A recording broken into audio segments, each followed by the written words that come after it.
محمدا رسول الله. Bismillahirrahmanirrahim. Assalamualaikum warahmatullahi wabarakatuh. Baik, langsung saja pada teman-teman seluruhnya yang tergabung. Saya sudah menerima, ini ada pertanyaan yang sudah disusun, ini cukup baik ya. Jadi nanti kalau ada pertanyaan, ini diteruskan termasuk teman-teman di ILC. Jadi sebelum kita live, kemudian ta'lim, bisa disampaikan, disusun, jadi nanti bisa lebih mudah dan menghemat waktu pertemuan kita. Bismillahirrahmanirrahim. Dari Fulanah di Jawa Timur, saya sebutkan inisialnya saja ya. Kalau laki-laki Fulan, perempuan Fulana. Walaupun di sini sudah tertuliskan, dan saya kira kalau teman-teman terhubung dengan Zoom ini, insya Allah yang bertanya juga akan mengetahui apa yang ditanyakan dan kita bisa jawab bersama. Pertanyaannya, Waalaikumsalam warahmatullahi wabarakatuh. Saya kalaupun nggak ada Assalamualaikum, saya tetap jawab ya. Untuk kita biasakan. Mohon arahan, banyak ayat-ayat yang mirip antara satu surah dengan surah yang lain, sehingga seringkali nyambung ke surah yang lain. Bagaimana mengatasinya? Baik, ada dua hal teman-teman sekalian yang terdapat di dalam Al-Quran saat kita berinteraksi, baik membacanya, murajaah, ataupun menelaah isi Al-Quran.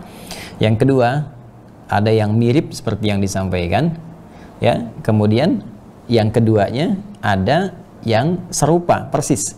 Jadi yang pertama itu mirip itu mungkin awalnya sama tapi akhirnya bisa berbeda ya, seperti misalnya di Al-Baqarah ayat ke-40 ya, dengan ke-47 itu, ya Bani Israil adhkuru ni'mati allati an'amtu 'alaikum wa aufu bi'ahdi ufi bi'ahdikum wa iyaya farhabun.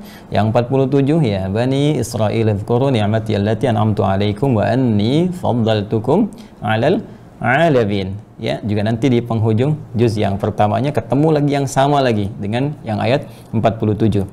Nah, kemudian ada yang mirip-mirip misalnya. Ya, kalau kemarin di juz amma kita ambil surah ke-87 misalnya ya, yang Al-A'la. Ya, ayat ke-14-nya, ya qad aflaha man tazakka, ya, tazakka wa dzakara isma rabbih fa shalla. Sementara di Quran surah 91 Asy-Syams, ya, ayat 9-nya qad aflaha man zakkaha, ya, di Sabbihis qad aflaha man tazakka ayat 14. Kemudian di surah 91 Asy-Syams ayat 9-nya qad aflaha man zakkaha. Nah, saya ingin tegaskan begini, di Al-Quran itu tidak ada pengulangan, ingat itu ya, karena Allah maha suci dari sifat mengulang. Kalau mengulang artinya ada yang tidak jelas, sedangkan firman Allah semuanya jelas. Ya, jadi tidak ada sifat pengulangan dalam Al-Quran. Dalam ilmu tafsir, jika ada kalimat yang kita lihat, kita baca sama dengan sebelumnya, maka itu bukan pengulangan, tapi di ilmu tafsir disebut dengan taksisan li ma'nan jadid. Ya, taksisan li ma'nan jadid, bahwa ada makna yang baru yang berbeda dengan sebelumnya walaupun kalimatnya serupa. Ya, seperti saya katakan begini, saya bisa saja mendapatkan bisa ular itu, ya, saya bisa saja mendapatkan bisa ular itu. Bisa yang pertama dengan yang kedua beda kan? Saya bisa saja dalam arti dapat mendapatkan bisa ular itu, bisa yang kedua racun, ya kan? Nah, jadi terlihat diksinya sama, katanya serupa, bisa dengan bisa, tapi maknanya berbeda. Ya, jelas ya? Banyak mata-mata yang sakit di tempat ini. Banyak mata-mata yang sakit di tempat ini. Ternyata mereka suka memata-matai orang lain. Jadi mata-mata satu dengan mata-mata yang kedua, walaupun sama-sama mata bisa berbeda makna. Itu yang disebut taksis li ma'nan jadid. Katanya seakan serupa diksinya, tapi sesungguhnya membangun makna yang berbeda. Dan hikmahnya, inilah kasih Allah untuk memudahkan kita menghafal Al-Quran. Jadi sebetulnya kalau ada kata-kata yang mirip, kata-kata yang bahkan serupa lafadznya gitu kan, walaupun maknanya nanti bisa berbeda dalam konteksnya, itu sesungguhnya rahmat Allah untuk memudahkan kita menghafal. Ya, silahkan teman-teman cek ketika kita menghafal Al-Quran. Ya, alif lam mim, ada berapa coba? Ya, ya. Kemudian alif lam ra, ada berapa kali disebutkan? Ya, hamim, kan? Ada berapa kali disebutkan? Bukankah dengan kita menghafal di satu surah saja, satu ayat ini, kesananya akan lebih mudah lagi dan memberikan semangat pada kita, motivasi, seakan-akan kita menghafal seperti yang semula. Ya, coba lihat. Ketika Anda menghafal Al-Baqarah, ya, ayat pertamanya Alif Lam Mim. Nah, sekarang masuk ke Ali Imran, ya, surah yang ketiga. Ayat pertamanya apa? Alif Lam Mim. Tuh, suasana itu ketika satu Alif Lam Mim masuk Ali Imran Alif Lam Mim lagi, itu secara psikologis memberikan semangat, dorongan kepada kita untuk menghafal Ali Imran seperti kita menghatamkan Al-Baqarah. Ya. Bahkan nanti ketika masuk ayat 2, Allahu la ilaha illa huwal hayyul qayyum. Bukankah itu serupa dengan Al-Baqarah yang 255? Cuman yang 255 lebih panjang kan? Allahu la ilaha illa huwal hayyul qayyum. Ya, la ta'khudhuhu sinatun wala naum. Ya kan? Nah, itu memberikan dorongan. Bahkan kalau kita lihat ini di antara mukjizat Al-Qur'an, ketika dibuka lagi misalnya lembar yang halaman 6 kan, lembar yang keduanya di Al-Baqarah setelah ulaika ala hudan mir rabbihim wa ulaika humul muflihun, paling kanan sebelah atas ayat ke-6, innalladzina kafaru sawaun, ya, innalladzina kafaru sawaun alaihim, dan seterusnya ayat. Silahkan ketika Anda buka Ali Imran sebaliknya ayat 10-nya itu sama persis dibuka dengan innalladzina kafaru lagi. Jadi bagaimana Allah menyiapkan kelapangan dalam jiwa kita dan kekuatan di pikiran kita ketika akan masuk kepada surah yang baru, ya, muncul diksi-diksi yang mirip dengan sebelumnya, seakan-akan mengondisikan keadaan kita untuk semangat lagi menghafal seperti halnya surah-surah sebelumnya. Jadi perasaan kita itu kalau benar-benar kita mencintai Al-Quran dan semangat menghafalnya, itu akan ringan. Karena lafaz itu sudah sebelumnya kita dapatkan. Walaupun secara makna inilah mukjizat Al-Quran, ternyata maknanya berbeda dengan yang sebelumnya. Lafaznya sama sebagai kemurahan Allah, sifat rahmannya kepada kita. Jadi kalau melihat ada ayat-ayat yang mirip atau bahkan serupa dengan sebelumnya, maka pahami itu sebagai rahmat Allah untuk meringankan hafalan kita, bukan untuk memberikan beban. Nanti yang paling banyak di surah ke-55 Ar-Rahman.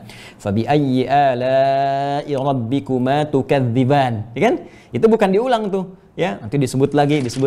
Yang paling dahsyat, penyebutan ayat berikutnya akan beda maknanya dengan yang sebelumnya. Walaupun secara terjemah bisa sama, tapi nanti bisa berbeda secara makna tafsirnya. Ada taukid, nanti ada tahqiq dan seterusnya.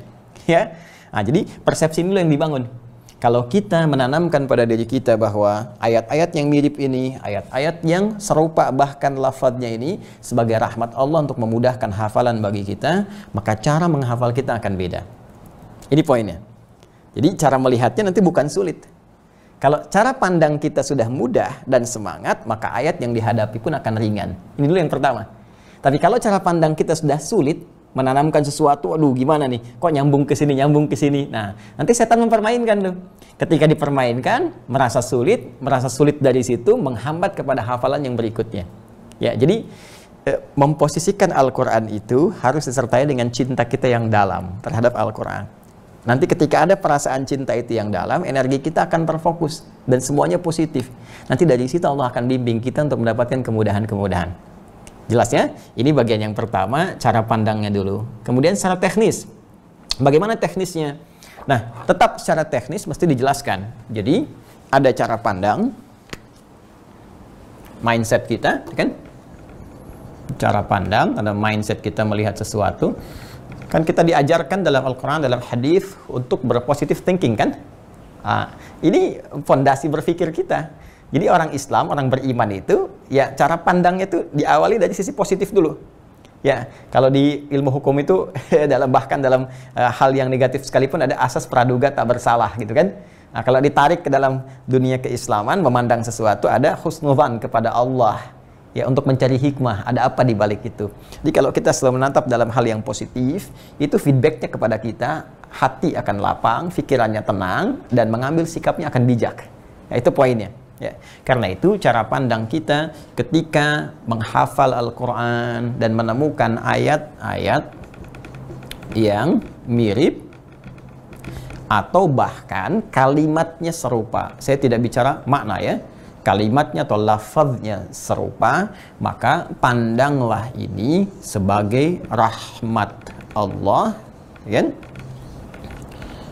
untuk memudahkan hafalan kita, ya, dan meringankannya. Masya Allah. Teman-teman terbayang nggak kalau semua lafaz Al-Quran semuanya beda, nggak ada yang sama satupun. Betapa beratnya kita untuk menghafal itu, ya. Tapi ketika disebutkan di Al-Baqarah 40 misalnya kan, ya bani Israil dzkuru ni'mati allati an'amtu 'alaikum, misalkan. Baik, kemudian 47 disebutkan lagi, itu keadaan jiwa kita itu akan naik semangat lagi. Seperti menghafal 40 sampai 46, begitu masuk ke 47 sama persis, ya, ingin seperti yang sebelumnya. Jadi itu terdorong, ya. Ayat 34 misalnya, wa idz qulna lil malaikati isjudu li adama fasajadu illa iblis. Masuk ke Al-Kahf ayat 50. Ya, disebut lagi wa idz qulna lil malaikati isjudu li adama fasajadu illa iblis, cuma ujungnya berbeda, gitu kan? Nah, biasanya kalau sudah kita sampai di surat tertentu dan mendapatkan kalimat serupa sebelumnya, itu kalau hafalannya normal dan cara kita pandangin normal, itu nanti adalah desain Allah untuk menguatkan kita supaya semangat lagi dan mengingatkan kepada hafalan kita sebelumnya.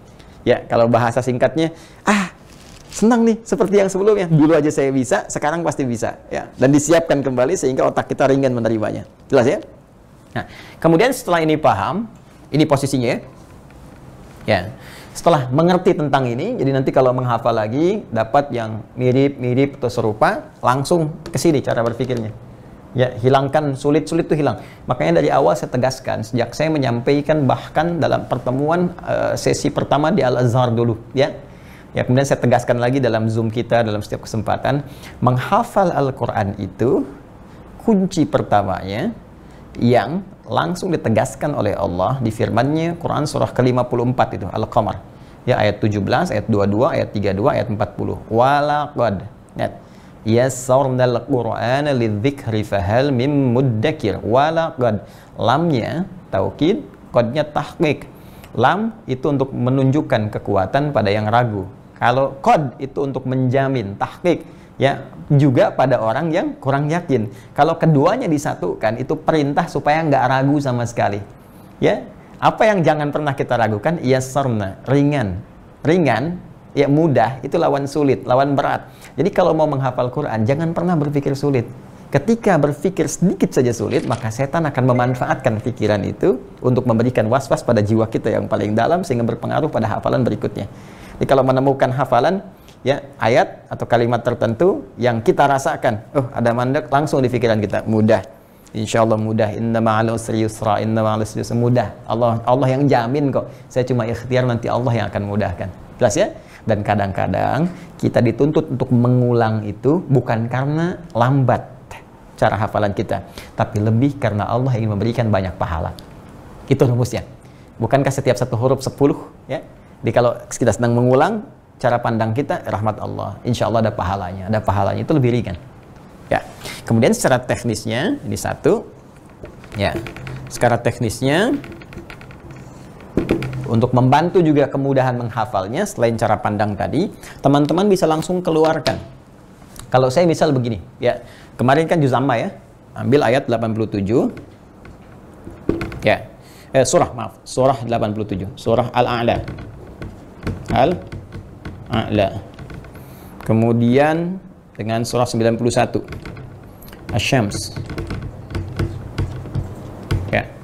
Ini ayat 14. Tolong diluruskan kalau keliru. Yang ini ayat 9. Ya. Yang ini qad aflaha man tazakka. Oke. Yang ini qad aflaha man zakkaha. Gini. Ya. Ini qad aflaha man tazakka, ini qad aflaha man zakkaha. Ini sama qad aflaha, ini sama qad aflaha. Ini sama man, ini sama man. Cuma ujungnya beda, ini tazakka, ini zakkaha. Bagaimana secara teknis bisa cepat kita menguasai itu? Paling gampang, ada setidaknya dua cara, ya. Cara pertama, biasanya yang saya lakukan adalah melihat suratnya. Jelas? Lalu lihat ujungnya. Nih. Oh, kalau Al-A'la itu tazakka. Jelas? Kalau Asy-Syams itu zakkaha. Dia sudah terbayang begitu masuk kita surat Al-A'la pasti tazakka. Ya, Al-A'la tazakka. Qad aflaha man tazakka wa dzakara isma rabbih fasalla. Jelas. Nah, begitu masuk asy-syams, ya, wasyamsi wa duhaha. Masuk ayat ke-9, qad aflaha man zakkaha. Karena asy-syams, ini ujungnya. Ya. Sama dengan an-nazi'at misalnya dengan abasa. Ya, fa idza ja'atit tammatul kubra. Ya, fa idza ja'atis sakhah. Ya, tammatul kubra an-nazi'at. Sakhah abasa. Ya, seperti itu rumusnya. Kalau beda surat, kalau beda surat. Kalau beda ayat. Ya, kalau beda ayat, ya tinggal dikeluarkan saja ayatnya ayat berapa. Ya, seperti Al-Baqarah misalnya, ya kalau kita ke juz 1, Quran surah kedua, Al-Baqarah. Ya, Al-Baqarah. Ayat 40 dengan 47, beda ujungnya. Ya, sama-sama depannya. Ya Bani Israil dzkuru ni'mati allati an'amtu 'alaikum wa aufu. Ya, ini 40. Wa aufu bi'ahdi ufi bi'ahdikum wa iyaya farhabun. Ya Bani Israil dzkuru ni'mati allati an'amtu 'alaikum wa anni faddaltukum 'alal 'alamin. Faddaltukum 'alal 'alamin. 47. Di satu surah yang sama. Bagaimana cara kita mudah untuk mengetahui ini? Sederhana. Lihat aja nomornya.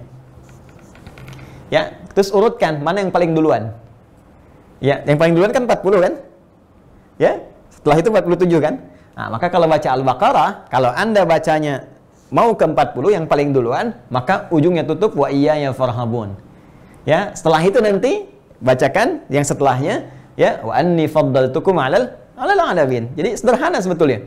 Sama persis nanti basirum bima ya'maluna, basir misalnya. Gampang, tinggal dilihat ayat mana yang duluan. Apakah yang duluan basirum bima ya'malun atau bima ta'maluna basir atau bima ya'maluna basir? Mana yang paling duluan?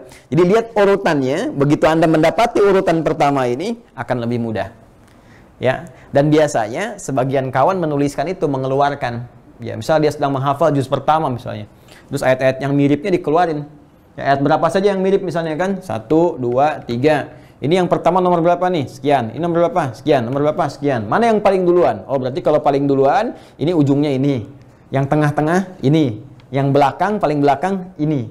Nah, nanti akan terasa. Karena kalau Anda baca ayat, nggak mungkin ayat yang menuju ke sini ada di sini. Ya, misal, ayat 40 dengan 47. Kalau Anda baca 37, fatalaqqa Adamu min rabbihi kalimatin fataba alaihi, kan nggak mungkin lompat ke sini. Ya, pasti Anda akan lewat 38, 39, langsung ke 40. Ya, ayat 47 ini kan dia dahulu 45, 46.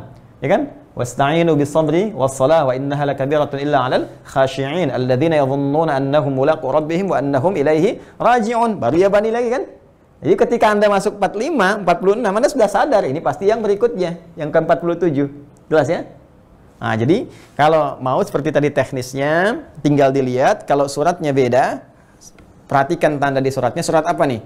Kalau Al-A'la berarti tazakka, Asy-Syams berarti zakkaha. Kalau satu surah yang sama, tinggal dikeluarkan nomor berapa saja. 1, 2, 3, 4, nanti tandai. Begitu Anda mengetahui ini, lihat urutan yang pertama. 1 apa, 2 apa, 3 apa.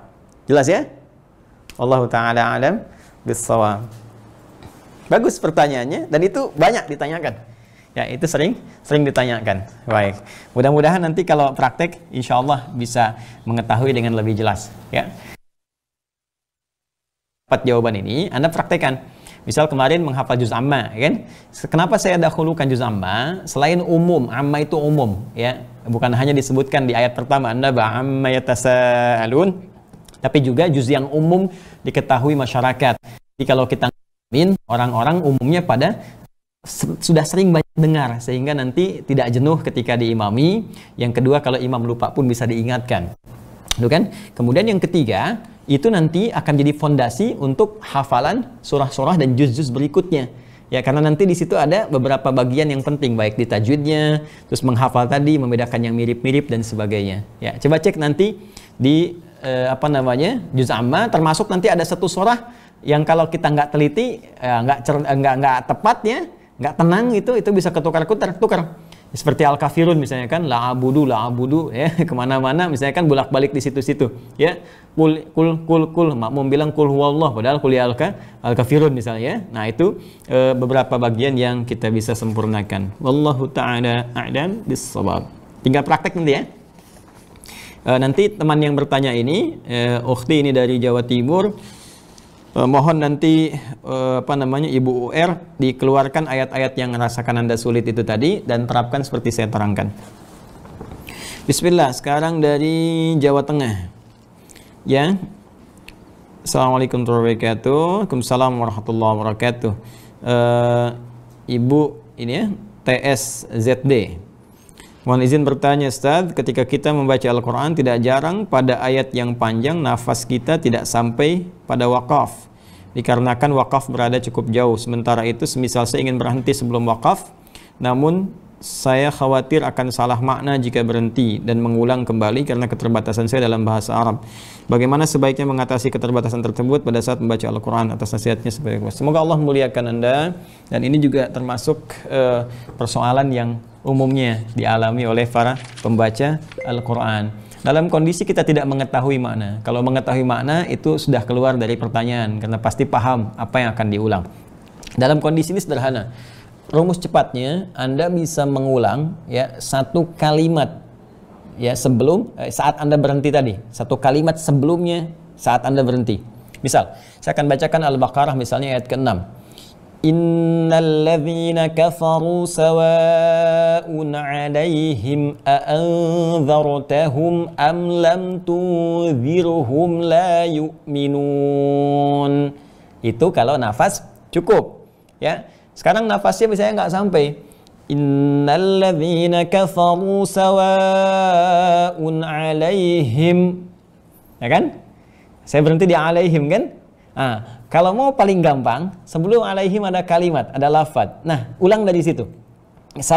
Sawa'un alaihim a'anzartahum am lam tunzirhum la yu'minun. Itu gampang Ustaz, itu kan nggak terlalu panjang. Itu kan riwayatnya Hafiz sih. Kalau kita baca pakai riwayatnya Waras misalnya, nafasnya lebih banyak lagi. Ya. Innal ladzina kafaru sawa'un 'alaihim anzartahum am lam tunzirhum la yu'minun. Alhamdulillah agak panjang napasnya. Tapi kalau nggak panjang capek tuh karena 6 harokat semua tuh ya. 6 harokat semua.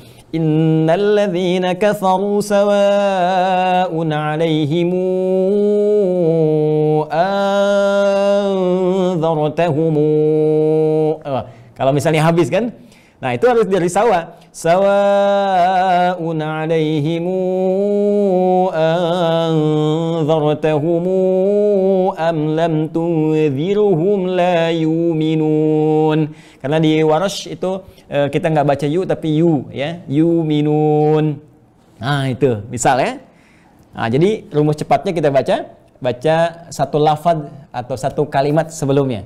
Ya, nanti kalau sudah selesai 30 juz Hafiz nanti boleh kita naik misalnya riwayatnya Qalun dulu yang mirip-mirip. Yang Qalun nanti setelah itu misalnya ke Warash ya dari sama-sama dari Nafi' nanti bisa naik lagi ke yang lain insyaallah dengan izin Allah Subhanahu wa taala. Agak cepat ya. Enggak semuanya beda, enggak semua beda. Jadi beda itu satu lahjah, yang kedua menunjuk keluasan makna Al-Qur'an. Semua dari Allah melalui Rasulullah SAW. Jadi di orang Arab itu kan kabilahnya banyak, enggak hanya satu. Yang utama Quraisy ya, Quraisy. Itu Quraisy yang paling fasih ya. Kemudian ada beberapa kabilah-kabilah yang lain juga. Nah, itu Al-Qur'an ketika diturunkan menggunakan lafaz-lafaz yang umumnya mereka sudah pahami, sudah mengerti ya, mengacu seluruh kabilah itu. Karena itu nanti beberapa bacaan-bacaan itu misalnya yang biasanya bacanya A, ada sebagian yang kabilah tertentu nggak bisa baca A, bacanya E. Ya, wahyunya sama, cuma cara bacanya beda. Seperti sepeda ya, sebagian kawan kita di Sumatera misalnya sepeda. Ya, kan barangnya sama tuh, ya. Barangnya sama kan? Cuma cara bacanya beda. Wadduha, wadduha, wallaili idza saja, ma wadda'aka rabbuka wa ma qala, kan? Nah, itu semacam kalau sekarang di Arab wilayah Syam, ya Syam itu Syria, Palestina itu ada imalah. Irak itu ya, itu ada imalah juga. Kalau mereka lebih banyak menggunakan gitu kan. Nah, terus beberapa huruf tertentu di beberapa tempat di suku Arab itu kadang-kadang mereka seperti Yaman misalnya, qaf itu mereka baca dengan ghain, tapi ke Al-Qur'an tidak, tetap. Ya, cuma nanti ada beberapa cara bacanya, yang satu mengandung makna tafsir, yang kedua juga kebiasaan dari lahjah setempat yang diakomodir lewat bacaan Al-Quran berdasar petunjuk Rasulullah SAW, dari malaikat Jibril, dari firman Allah Subhanahu wa Ta'ala. Nanti ada ilmunya ya. Nanti kita akan masuk ke situ kalau sudah lancar hafalannya insya Allah. Inisial ya, inisial bukan Mall Bekasi. Ibu MM dari Jawa Barat. Baik, Assalamualaikum Ustadz. Waalaikumsalam warahmatullahi wabarakatuh. Saya ibu 73 tahun, mau bertanya. Masya Allah, semoga Allah merahmati ibu dan memberikan kesehatan selalu, dan ya, semoga senantiasa dimuliakan Allah. Masya Allah, 73 tahun masih semangat bergabung di STWH ya. Ayo, yang 37 tahun jangan kalah tuh ya. Apalagi yang 7 tahun, 10 tahun, 20 tahun, 30 tahun, 40 tahun. Ini yang 73 tahun nih, Masya Allah ibu. Ya, munawwar insya Allah. Bagaimana menghafal dengan baik jika dalam keadaan sakit? Masya Allah, sakit masih menghafal. Banyak orang sehat nggak ingat baca nih. Saat ini kondisi sakit syaraf kejepit. Kejepit apa ini Bu? Yang selain menahan sakit di kaki juga sulit untuk berjalan. Oh baik. Ini di mana ini yang kejepitnya? Apa di kaki, apa di punggung? Macam-macam ya.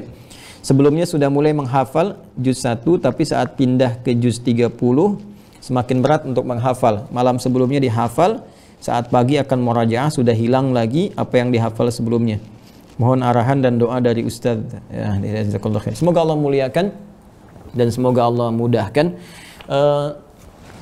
Coba begini, ya ini kan banyak terapi ya. Ada yang dipijat misalnya tertentu, ada yang berenang dan sebagainya. Kalau ada kelapa itu coba dipanaskan. Ya, kelapa dipanaskan, terus nanti selesai dipanaskan, diminum airnya. Ya, diminum airnya. Kalau bisa dua kelapa itu. Ya, insya Allah kalau aus hilang. Ya, terus ada pengaruh insya Allah. Ada pengaruh. Ya, sambil dibaca Quran surah ke-26 ayat 80. Surah 26 Asy-Syu'ara ayat ke-80. Wa idza maridtu fahuwa yashfin. Wa idza maridtu fahuwa yashfin. Ya, wa idza maridtu fahuwa yashfin.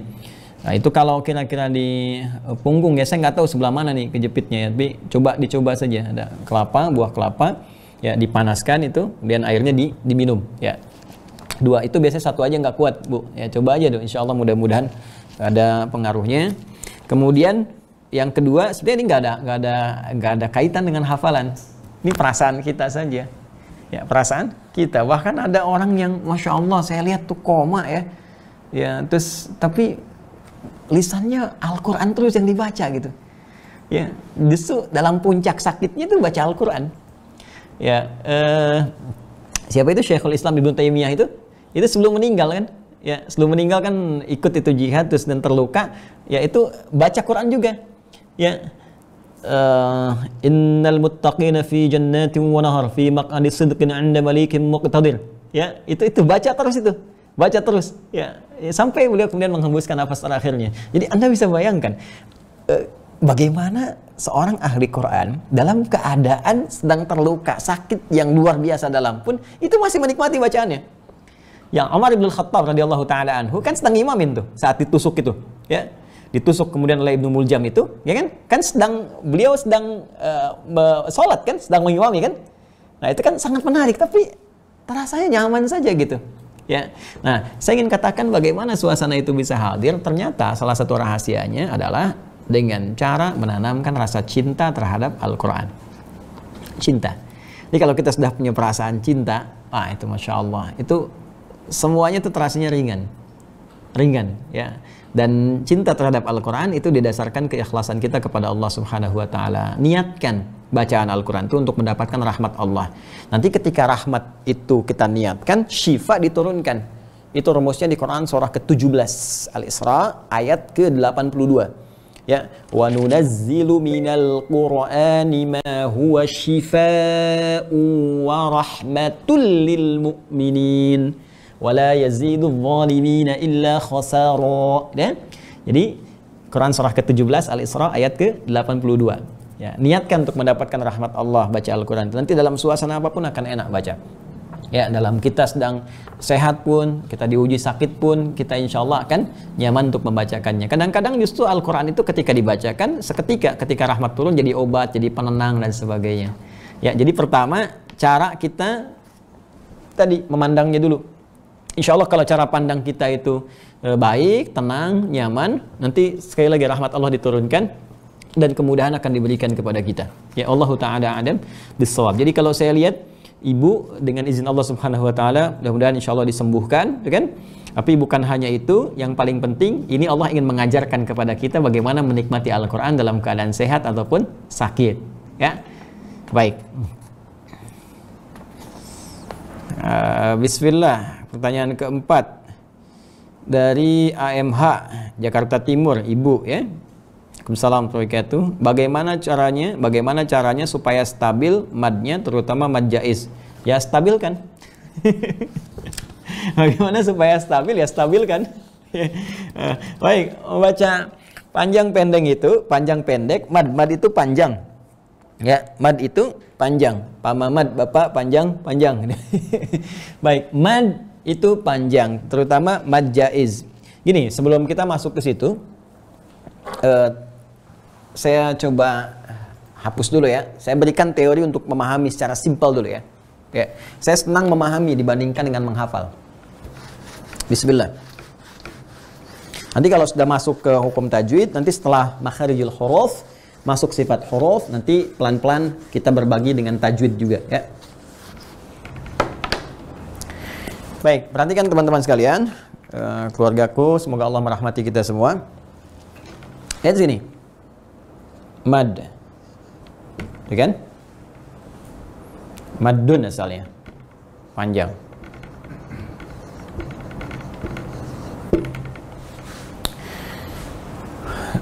Sekarang kita mau bicara dulu sebentar tentang panjang ini. Ada istilah harakat. Harakat.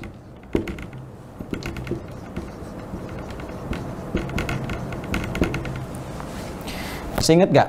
Berapa harakat? 2 harakat, 4 harakat, 5 harakat, atau 6 harakat? Baik. Harakat itu kan yang kita kenal fathah, ya kan? Kasrah, ya kan? Dhammah. Sukun ada yang memasukkan kepada harakat, ada yang tidak memasukkan sama sekali. Ya, jadi sukun umumnya tidak disebut sebagai harakat. Karena tanpa disukunkan pun, nah itu udah tahu, itu bacaan pasti mati. Karena itu kebanyakan harakat itu menyebutnya dengan 3 saja. Kalau bukan fathah, kasrah, kemudian dhammah. Kaitan dengan makharijul hurufnya nanti fathah terkait dengan alif, ya kan? Kemudian kasrah terkait dengan ya, waw, dhammah terkait dengan waw. Nanti huruf ini, huruf illat ini 3, alif, ya dengan waw, saat dalam keadaan mati, ya, itu nanti masuk di makhrajnya, di jauf tenggorokan. A kebuka, i turun, u monyong, gitu kan? Nah, nanti kalau kita belajar terkait dengan makharijul sifat sampai ke tajwid.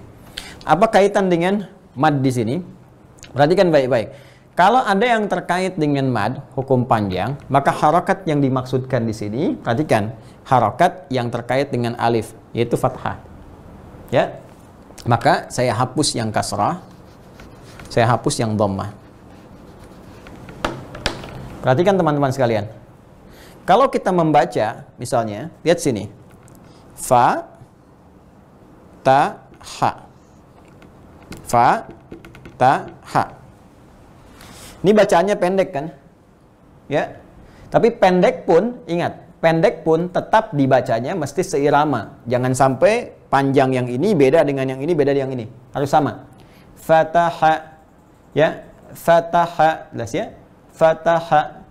Awas, kalau baca Al-Quran pun jangan sembarangan, sekalipun nanti misalnya tidak dibaca panjang, satu-satu saja, harakatnya satu, tetap bacaannya harus irama, jangan sampai yang satu pendek, yang satu panjang.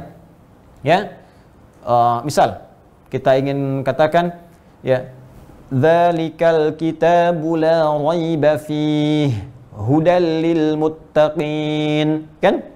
Dzalikal kitabu la raiba fihi. Itu nggak enak kedengarannya. Ya, tetap walaupun ini satu, tidak ada yang panjang, tetap seirama antara baca fa, ta dengan ha, itu ukurannya sama. Fataha, fataha, bukan fataha. Ya, fataha, bukan. Ya, jadi kalau baca Quran awas tuh, ya. Wan najmi idza hawa ma dhalla sahibukum wa ma ghawa. Tidak, tetap saja. Wan najmi idza hawa, kan? Tetap ada iramanya. Kalau nanti kita temukan 3 berurutan sama seimbang. Fataha. Nah, sekarang ini kan satu harakatnya kan? Ini harakat satu nih. Jelas? Nah, kalau kita ingin jadikan teman-teman sekalian, yang ini dibaca panjang, fa yang pertama. Fa yang pertama. Maka cara memanjangkan bacaan fa ini supaya dibaca panjang, lebih panjang dari yang setelahnya, dari ta dengan ha. Nah, umumnya biasanya digunakan alif. Nih, alif. Seperti ini. Ya. Jadi fa taha gini, fa taha. Jelas? Nah, sedangkan alif ini gambaran dari 2 harokatnya yang disatukan. Jadi kalau ada harokat gini, set, ya kan? Kemudian begini tambah lagi, set, 2 kan? Ya, jadi panjang miring kan? Kalau kita lurus tegakkan jadi begini. Jelas? Karena itu kalau kita bacakan misalnya 2 harokat. 2 harokat itu maksudnya harokat satu ini tambah lagi 1. Nih, gini. Ya, bukan tambah ke atas, tambah ke samping. Jadi asalnya gini, fa, kan? Terus tambah lagi 1 harokat begini. A-nya bunyi lagi kan? Fa, gitu kan? Ini fa, hurufnya tetap 1, harokat yang ditambah. Tapi bukan jadi tanwin, menambah harokat ke sini. 2 harokat, 1 harokat, 2 harokat. Jelas? Nah, 2 harokat ini sama saja dengan menambahkan alif. Karena itu nanti dalam Al-Quran kadang-kadang harokatnya misalnya begini, tapi ada alifnya di sini. Pernah lihat gak? Ya kan? Nah, itu menunjukkan ingin memberikan pelajaran pada kita. 2 harokat itu maksudnya seperti alif. Ya, alif. Sedangkan alif, kembali ke awal tadi, itu memberikan kesan hurufnya. Kalau 1 huruf, fa misalnya, ditambahkan alif seperti ini, maka huruf fa ini dibaca menjadi panjang. Panjangnya berapa? 2 harokat. 2 harokat itu sama persis menambahkan 1 harokat, fa, tambah lagi a, tuh. Fa, a, kalau A1 dengan A2 disatukan, A. Jelas kan? Tadinya kan cuma fa, tambah 1 harokat lagi, A. Maka kalau kita satukan jadi fa. Nah, 2 kali ini double. Itu yang disebut dengan 2 harokat. Jelas? Dan 2 harokat ini adalah standar panjang pertama. Standar yang paling pendek. Ya, panjang yang paling pendek. Ah, kebayang nggak? Panjang. Coba sebutkan panjang yang paling pendek dalam ilmu tajwid. Ya, yang paling panjang yang paling pendek ya ini 2 harokat. Ya, kenapa disebut panjang? Karena bacaannya panjang dari yang biasa. Ini fa, ini fa. Kenapa disebut paling pendek? Karena ini yang paling standar. Ya, yang paling natural, yang paling asal. Yang paling asal, natural, dasar dalam bahasa Arab namanya tabi'i. Ya. Awas, tabi'i. Maka yang seperti ini dikenal dengan mad tabi'i. Mad tabi'i, mad yang standar, yang asal. Panjangnya berapa? 2 harokat. 2 harokat itu seperti apa? Seperti baca alif. Harokatnya tambah 1, 1 tambah lagi 1. Jelas? Jadi nggak usah panjang-panjang. Kalau 2 harokat, nggak usah panjang-panjang. Fa, ta, ha. Ya, kalau nggak ada harokatnya, nggak ada panjangnya, cukup fataha. 2 harokat, fa, ta, ha. Jelas? Paham ya? Baik. Nah, ini dulu, saya pengen paham dulu, gini ya. Kalau kita katakan misalnya 4 harokat, berarti gini, 4 harokat tambah aja. 1, 2, 3, 4. Udah. Ini gampangnya begitu.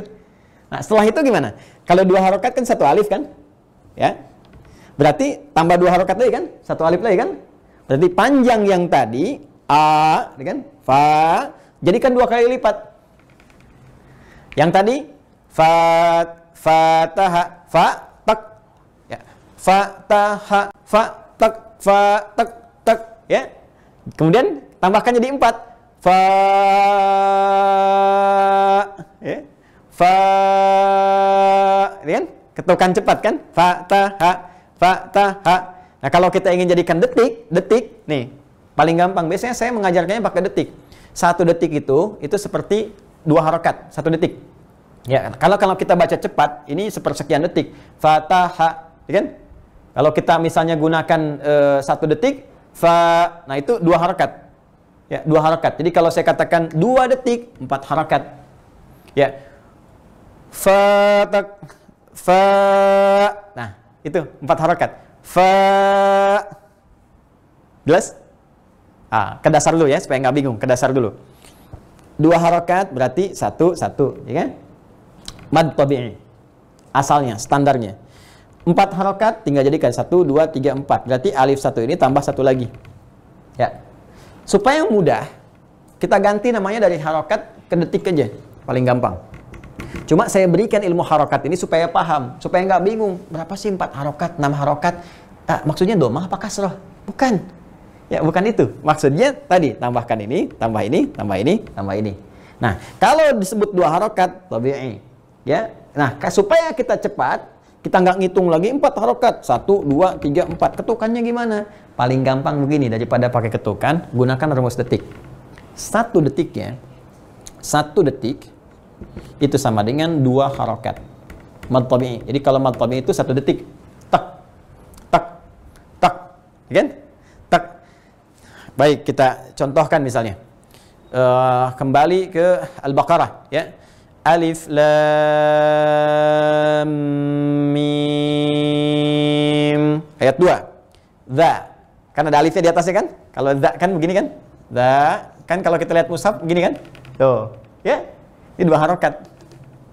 Ya. Dzalikal kitabu. Tuh. Dzalika. Kalau ini cuma 1, dzalika, dzalika. Karena ini 2 harokatnya jadi begini. Panjangkan dikit. Dzalika. 1 detik aja. Dzalik. Nah, tak. Dzalikal kitabu la raiba fih. Jelas? Mau jadikan 4 harokat. 1 detik, 2 harokat. Berarti kalau 4 harokat, berapa detik? Udah, bagi aja ini 2. Jadi 2 detik. 4 harokat, 2 detik. 6 harokat, berapa detik? 3 detik. Bagi 2 aja, 3 detik. Jadi kalau ada istilah, baik 2 harokat, 1 detik. 4 harokat, 2 detik. 6 harokat, berapa? 3 detik. 5 harokat, 2 detik setengah. Ya kan? 2 detik setengah. Baik. Bagaimana prakteknya menerapkan lebih daripada 2? Ada yang 4, ada yang 6. Yuk, seperti pertanyaan Anda. Ambil mad jaiz munfasil. Gini. Jaiz itu apa?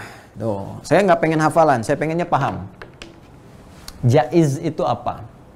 Jaiz itu artinya boleh. Kan Anda tanya mad. Jadi kita sepakat mad itu apa? Panjang. Ya. Jaiz. Jaiz itu apa? Boleh. Bapak jaiz, Bapak boleh. Ya. Baik. Munfasil. Munfasil.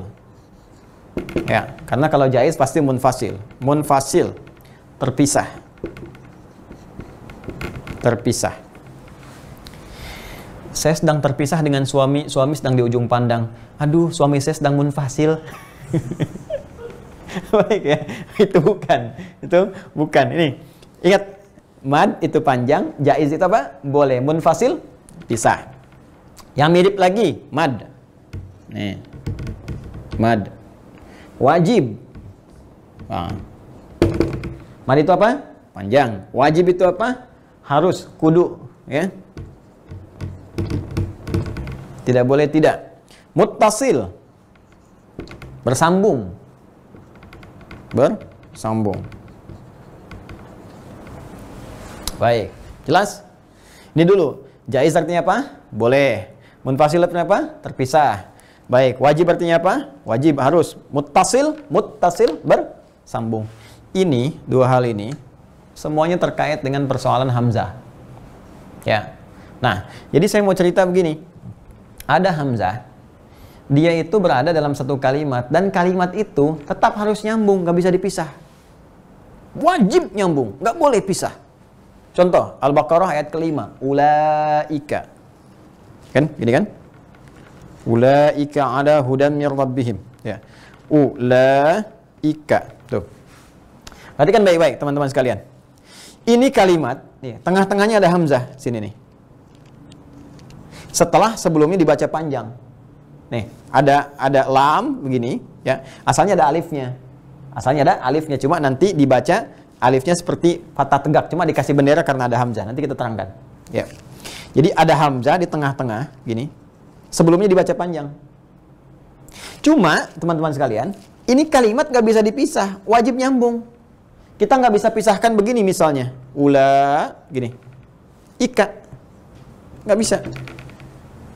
Walaupun ada kata ula tuh ada begini, asalnya begini, nih, ula tuh begini, kata ula, walal akhiratu khairul laka minal ula, ada kan? Wala saufa yu'tika rabbuka fatarda di surat Ad-Duha kan? Baik, fokus teman-teman sekalian. Ula kan begini asalnya. Ini kan 2 harokat kan? Yang ini nih. Ya kan? Masih ingat 2 harokat berapa detik? Pintar, 1 detik. Disebut mad apa? Betar, mad tabi'i. Ya, gitu aja, pintar kan gak ada yang jawab. Alhamdulillah. Jadi ini kan asalnya begini kan? Ula. Cuman kalau ini satu kalimat nggak bisa dipisah. Ini tuh nggak bisa misah, pengen nyambung aja kayak perangko. Ya, ini nggak bisa dipisahin, nempel terus. Ini kalau dipisah ini nggak ada maknanya. Ika. Siapa itu Ika? Ibu Ika? Bukan. Ini nggak bisa nyambung, mesti Ula Ika aja. Ya, makanya kalau Anda kasih nama anak Ula Ika, itu nggak bisa dipanggil itu. Ika sini nggak bisa, bukan Ika, Ula Ika. Ya, Indonesia kan suka dipisah-pisah kan? Ya, huda, da, ya, maul, ul, gitu kan? Razki, ki, gitu kan? Gias, yas, ya. Baik, tapi ula ika nggak bisa. Ika nggak bisa, ula ika. Nah ya, nah karena dia wajib disambungin, ya, wajib nyambung, maka wajib nyambung muttasil, wajib nyambung, nggak bisa pisah. Ketika disambungkan ini hamzah, statusnya berada setelah huruf yang dibaca panjang. Maka karena dia wajib nyambung dan dia berada setelah huruf yang dibaca panjang, maka status bacaan ini mad ini jadi lebih panjang dari sebelumnya karena adanya hamzah di sini. Hamzah itu kan asalnya begini, pinjam ke alif gini. Nanti saya terangin deh waktu nanti masuk tentang huruf, makhrijul huruf. Jadi hamzah itu dulu rumusnya belum ditemukan bentuk hurufnya. Ya, jadi karena itu minjem alif nih. Masih ingat huruf hijaiyah itu? Itu kan kalau diucapkan 29 dituliskan 28 kalau kita belajar. Ya, nanti kalau di ilmu aswad nanti insya Allah kita belajar. Pernah nggak teman-teman waktu kita belajar hijaiyah itu? Kan huruf pertama yang disebutkan alif kan? Alif, ba, ta, tha, jim, ha, kha, gitu kan? Pertanyaan saya, kenapa ketika menyebut sebelum ha, ya, dan ya sebelumnya, ya sebelum waw, ha, ya, kan ada lam alif juga kan? Ya, lam alif, pernah ingat nggak? Lam alif, kan kita sering sebut lam alif, hamzah, ya, itu nggak konsisten. Ya, coba kenapa ada lam alif? Padahal lam kan sudah, alif sudah, kenapa disebut lagi? Kok disatukan? Kenapa nggak ada bata? Ya, kenapa nggak ada daha misalnya? Kok ada lam alif? Padahal alif sudah disebut di awal. Alif, ba, ta, tha, jim, ha, kha. Ya, alifnya kan sudah. Ya kan? Lam sudah. Ya, lam, mim, nun. Ya kan? Lam ada, tapi kok kenapa muncul lagi jadi lam alif? Dibalik lagi. Kenapa nggak ada taba? Kenapa nggak ada ba'a? Ya kan? Kok kenapa lam alif? Nah, sebetulnya alif yang pertama disebut alif, ba, ta, tha. Itu alifnya hamzah sebetulnya. Karena dulu hamzah itu bentuknya belum ditemukan oleh para ulama. Kelak kemudian yang menemukan namanya Khalil bin Ahmad Al-Farahidi. Khalil bin Ahmad Al-Farahidi ini seorang pakar bahasa luar biasa, termasuk penemu ilmu arud, termasuk nanti harakat di Al-Quran juga. Nasab ke atasnya nanti ada Abul Aswad Ad-Du'ali. Abul Aswad Ad-Du'ali dari siapa? Ali bin Abi Thalib. Ali bin Abi Thalib dari siapa? Dari Nabi SAW. Itu nasab ilmunya. Ya, alhamdulillah saya hafal karena saya belajar. Dan saya mengarang kitab ilmu arud juga. Minhatul Jalil fi Ta'rifi Aridil Khalil. Jadi insya Allah mengetahui betul tentang Khalil bin Ahmad. Nah, jadi teman-teman sekalian, Khalil ini pakar bahasa. Itu kitabnya sampai seatap rumah. Sampai kerjaannya nulis, sampai anaknya mengira bapaknya sudah kurang sehat gitu kan. Padahal itu saking jeniusnya. Nah, itu beliau mencari ini, disebutkan di mana sih ya Hamzah itu. Sampai ketika beliau menemukan itu, tempatnya ternyata dekat ini di halak ya, di tenggorokan, itu bagian bawah nih, adal halak. Ini dengan hak. Hamzah itu dengan hak, posisinya di sini. Kalau kita di biologi itu ada laring. Ya, bernapas kemudian masuk ke hidung, masuk ke faring, kemudian tembus di sini ada kayak pita daun gini untuk makanan dan untuk udara, kan? Makanya kita makan diminta oleh Nabi sepertiga untuk makanan, sepertiga minuman, sepertiga udara. Karena kalau kita salah masuk nanti penutupnya susah. Nanti kalau pas udah ada peraganya saya tunjukkan. Nanti masuk ke laring, laring itu ada pita suara di situ. Ada pita suara ya terbuka begini, itu yang bergetar. Ya, watara ini sautia ini, karena suara itu bisa keluar dari benda yang bergetar. Bergetar ada suara, yang nggak bergetar nggak bisa. Allah, masya Allah, Allah ciptakan itu. Jadi di sini nanti paling bawah itu ada Hamzah, Hamzah ketemu A dengan H. Nah, itu dekat dengan Ain di sini, Ain dengan H. Ya, yauma yuda'una, yuda'da. Ya, inna 'adzaba rabbika lawaqi'. Ya, kemudian H. Karena Hamzah dekat dengan Ain, maka diambillah kemudian bentuk sebagian dari huruf Ain. Kalau Ain begini, ya kalau Hamzah ambil kepalanya begini, perutnya nggak ada. Jadi kalau ada yang begini, ini A, yang begini A. Nah, ini baru ditemukan kemudian. Dulu harokat Hamzah itu minjem alif. Jadi sebetulnya sebelum ba itu yang pertama Hamzah bukan alif. Karena itu belakangan nanti dibedakan dengan ini, ada Hamzah wasal, ada Hamzah qata. Ini asalnya Hamzah. Ya, kenapa bukan alif? Karena alif itu nggak punya harokat. Alif itu sukun, huruf mati. Kan tadi, kalau dua harokat disatukan jadi alif kan? Alif itu huruf mati. Alif tidak menerima harokat. Alif terletak hanya di pertengahan atau akhir kalimat. Nggak ada alif di depan. Ya, nggak ada alif di depan.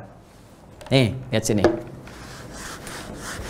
Semoga Allah berikan manfaat pada kita. Teman-teman, lihat sini. Fa, ya kan? Ta, ha. Kalau ini saya kasih gini, panjang, nih. Fa, ini mati kan? Ini nggak bisa diharokatin. Ini alif namanya. Jelas? Atau dia terletak di akhir. Kadang-kadang bentuknya seperti ya, cuma nggak ada titiknya.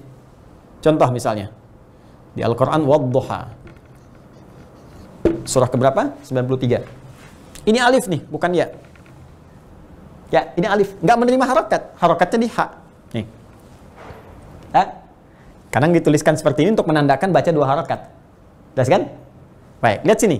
Ini alif, tidak menerima harokat. Ini alif, tidak menerima harokat. Tapi kalau di depan, ini bukan alif. Ini Hamzah. Ya, wahyu pertama turun apa? Iqra. Ya kan? Hamzah bukan alif. Tuh. Iqra.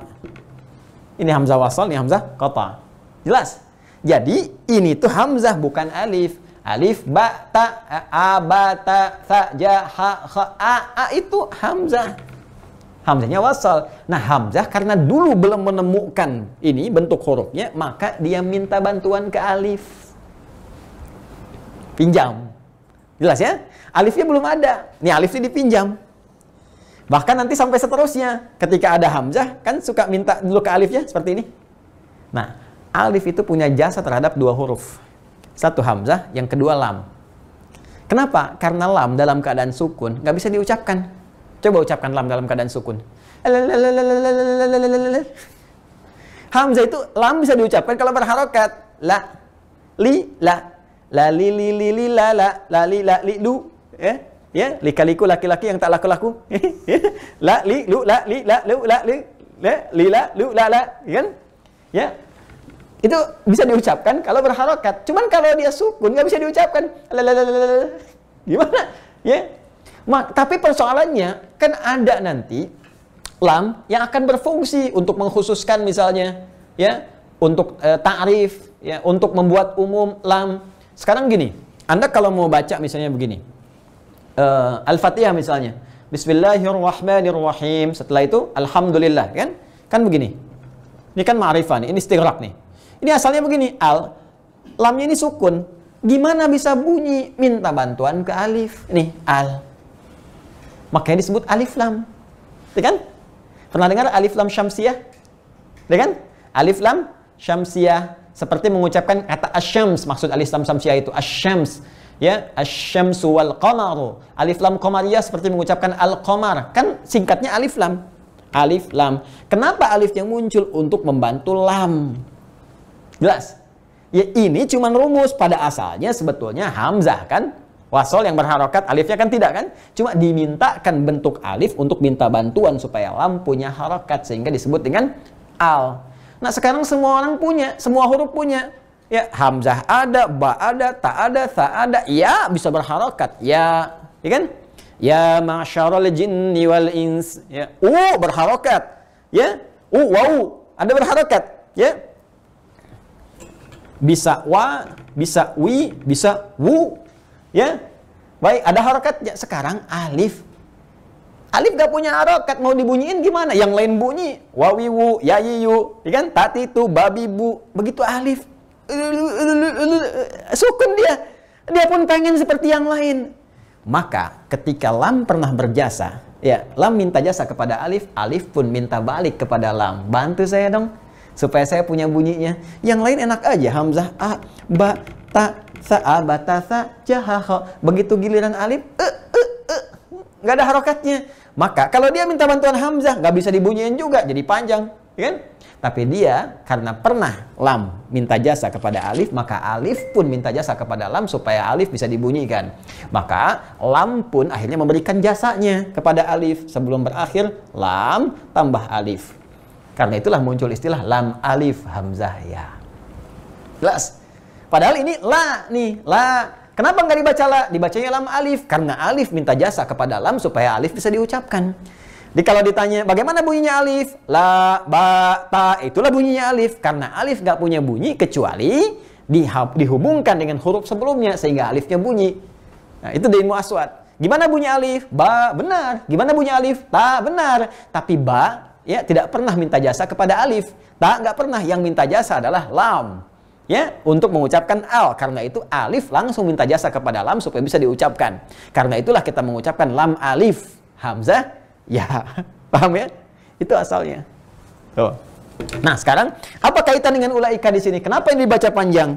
Masih ingat? Karena hamzah itu ketika hamzah dia berdiri, dia kan minta bantuan ke alif huruf tegak begini.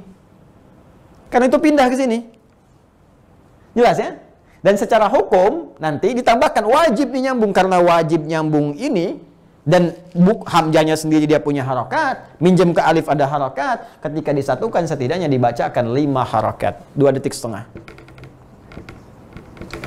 Harokat asal ula 2, ya kan? Tegak dari hamzahnya udah 2 sendiri, dan ininya 1 sendiri a bunyi, ya kan? Hamzahnya kan a, ya kan? Nih cara bedahnya begini. Ula, ini kan udah 2 sendiri. Alif kan di ujungnya. Ya. Hamzah kan begini nih. Ya. Minta bantuan ke alif, ada kepalanya kan? Ya. Ya ayyuhalladzina amanu, kadang tulis begini kan? A-nya kan? Nah, ini kan udah tegak sendiri. 2 lagi, 2 tambah 2, 4. Ininya 1 a. 5. Karena itu kita bacakan di sini 5 harokat setidaknya. Ya, ula 2 detik setengah paling gampang. Pokoknya kalau ada hamzah di tengah nggak bisa dipisahin, nyambung 2 detik setengah. Ulaika ala hudam mir rabbihim wa ulaika humul muflihun. Jelas? Sekarang gini, ada 2 kalimat. Nih. Bukan 1 kayak ulaika tadi, 2 dia. Cuma sebelumnya alif juga. Kayak tadi itu ada alifnya. Cuma setelahnya hamzah. Hamzah ini letaknya di kalimat setelahnya. Kalau yang tadi 1 kalimat, 1 nggak bisa pisah. Kalau ini 2. Ya, misal kalau kita buka Al-Quran Al-Baqarah di ayat ke-3 misalnya. Atau ke-4 aja paling gampang. Ya. Walladzina yu'minuna bima unzila ilaika. Bima. Gini. Unzila ilaika. Sini. Bima satu, unzila dua, dua kalimat. Kita pisahkan ada maknanya. Bima ada maknanya. Terhadap apa? Ya, terhadap Al-Qur'an maksudnya di sini, ya. Unzila pun kalau dipisahkan punya arti sendiri. Beda dengan ulaika. Ulaika. Ika apa artinya? Ya. Ika. Ini enggak. Ini kalau kita pisahkan bisa. Boleh dipisah. Boleh terpisah. Ya, boleh itu apa tadi bahasa Arabnya? Jaiz. Ya, jaiz. Terpisah, munfasil. Ini bisa dipisah, dibaca terpisah pun bisa. Ya, tapi ketika kita ingin sambungkan bacaannya, karena dia boleh dipisahkan, boleh terpisah, walaupun bisa nyambung, maka cara baca harokatnya juga boleh saja kita bisa pilih. Ya, bisa kita pilih. Misal, kalau kita ingin ambil yang paling rendah, 2 harokat, bisa. Ya, asasnya apa? Kalau masing-masing dipisahkan, dibaca 2. Ya kan? Mau dibaca 4 juga bisa. Baca 6 juga bisa. Majaiz munfasil boleh saja. Boleh dibaca 2, boleh dibaca 4, boleh dibaca 6. Kenapa? Karena munfasil, 2 kalimatnya terpisah tidak menyambung. Paham? Jadi mad jaiz, mad panjang, jaiz boleh saja. Mau dibaca 2 harokat, 4 harokat, 6 harokat. Karena apa? Sifatnya munfasil, 2 kalimat yang terpisah tidak bersambung. Nah, kalau kita bacakan 2 harokat berarti 1 detik, 4 harokat 2 detik, 3 harokat 3 detik. Gampang. Walladzina yu'minuna bima unzila ilaika wa ma unzila min qablik wa bil akhirati hum yuqinun. 4 harokat 2 detik. Walladzina yu'minuna bima unzila ilaika wa ma unzila min qablik. 6 harokat 3 detik. Walladzina yu'minuna bima unzila ilaika wa ma unzila min qablik. Ya, Imam Syekh Sudes dulu ya biasanya beliau baca 4 sampai 6. Yang sekarang terbaru menggunakan 1 detik, 2 harokat. Kenapa? Karena banyak orang kadang kalau di Mekah kan tawaf apa. Jadi semakin banyak ayatnya yang dibacakan, tapi menggunakan mad yang paling pendek supaya ayatnya lebih banyak. Ya dibacakan sehingga pahalanya lebih banyak. Itu hikmahnya kenapa sekarang banyak beberapa para imam qurra itu mengambil yang 2 harokat 1 detik. Ya, bukan ingin ngambil yang paling ringan, itu motivasinya supaya ayatnya banyak dibaca, bukan supaya cepat selesai. Nah, ini cara pikirnya berbeda tuh, ya. Karena itu kan sering baca di Ramadan apa? Coba lihat paling gampang saya Sudes deh, ya. Di awal 2000-an dengan yang sekarang itu akan kelihatan cara bacanya. Yang mad jaiz munfasil itu sekarang dia cenderung baca pendek. Tapi kalau dilihat rekaman yang dulu-dulu itu dibacanya 4 sampai 6 harokat. Paham ya? Nah sekarang Anda bicara tanyanya tentang konsistensi. Ustadz gimana supaya saya konsisten bacanya? Gampang. Kalau sedang berlatih sekarang, jangan dulu ngambil 2. Ambil yang 4 dulu. Kalau masih belajar, ya masih belum lancar. Walladzina yu'minuna bima itu yang paling standar. Kalau mau ambil 6 sekalian. 3 detik. Jangan ngambil 2. Ambil yang 4 dulu atau yang 6. Walladzina yu'minuna bima unzila ilaika wa ma unzila min qablik. Nah, kemudian tinggal hitung aja, hitungannya 2 detik standarkan. Tek. Nah, nanti kalau mau ngepasin, dengarkan dulu rekamannya. Rekaman para ulama yang ngambil ini. Ya, atau kalau mau agak sedikit lambat supaya gampang keukurnya ngambil yang 6. Seperti Syekh Mishair Rasid misalnya, beliau itu 6 harokat biasanya. Ya, jadi nanti kalau udah lancar itu keduanya gampang. Ya, nanti kalau kita ambil kebacaan, ini kita ambil yang hadar. Hadar itu bacaan cepat tapi masih sesuai tajwid. Ya, termasuk mad adil sukunnya jadikan 2 harokat, ya, 1 detik, 1 detik. Ya, misal kita ambil dari Al-Fatihah saja misalnya. Bismillahirrahmanirrahim. Alhamdulillahi rabbil alamin. Arrahmanirrahim. Maliki yaumiddin. Ini bermanfaat di tarawih. Ya, kadang kita wasalkan, sebagian kita hadarkan untuk ngambil yang 1 detik. Bismillahirrahmanirrahim. Alhamdulillahi rabbil alamin. Arrahmanirrahim. Maliki yaumiddin. Iyyaka na'budu wa iyyaka nasta'in. Tapi ingat, kalau kita mau ngambil semuanya 1 detik, maka semua ritmenya harus sama. Jangan yang 1-4, yang 1-2, yang 1-6. Nah, itu nggak bagus. Ya, Bismillahirrahmanirrahim. Alhamdulillahi rabbil alamin. Arrahmanirrahim. Maliki yaumiddin. Iyyaka na'budu wa iyyaka nasta'in. Nah, itu enggak baik ya. Enggak baik. Harus ada tawazun, keseimbangan. Ya, jadi saran saya, kalau sekarang belajar, ambil yang 6 dulu. Nanti kalau sudah agak enak, supaya cepat nanti murojaah, gunakan yang 4 ya. Kalau sudah lancar betul seperti Al-Fatihah, silahkan gunakan 2. Ya, tinggal nanti diukur ukurannya, ketukannya sesuai dengan pendengaran kita terhadap siapa nanti imam yang biasa digunakan acuan untuk baca. Wallahu taala alam bis-shawab.